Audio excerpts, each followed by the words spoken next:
COVID-19 is real. Assalamu alaikum, my name is Zamzam and I'm a paediatric intensive care nurse and one of the many Somali healthcare professionals working on the front lines during this pandemic. This message comes to you with great importance. We are wishing to advocate and inform our community of the risk that COVID poses to us. As you are aware, we are in the midst of the second wave of coronavirus here in Australia.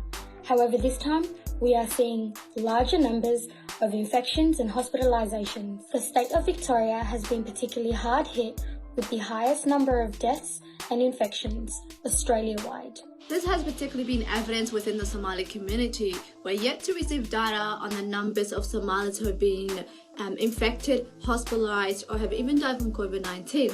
However, informal data has shown us that COVID-19 continues and still is quickly spreading within the Somali community. Evidence from the US, the UK and Europe has also shown us that Black people and people from migrant communities are disproportionately impacted by COVID-19.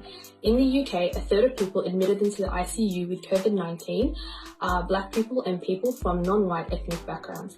In the US, Black people are twice as likely to get COVID-19. There are demographic and socioeconomic reasons for this. We know that many frontline and essential workers come from migrant and Black communities. We know that people from refugee backgrounds are much less protected from this virus, and economic disparity is one of the leading causes of this. People from marginalised communities have much higher rates of chronic health conditions, and a large part of this does stem from racism and discrimination. These chronic health conditions not only increase the risk of contracting COVID-19, but also increase risk of becoming seriously ill from it at a much higher rate than the general population.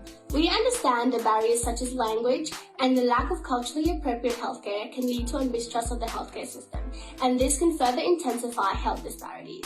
When we are facing a global pandemic such as this one, these issues can have a devastating impact. There's material circulating within our communities regarding whether or not COVID-19 is real. These are conspiracy theories that are creating fear and harming our community. COVID-19 is real. Many of us have seen it directly affect patients, myself included, or have family members affected, and it takes more lives of Black people than other groups. Many of the conspiracy theories are pushed by people who aren't medically trained, who don't understand how viruses work or spread, and who don't share our lived experiences. They have the privilege of speaking about a virus which doesn't impact them in the same way it does us.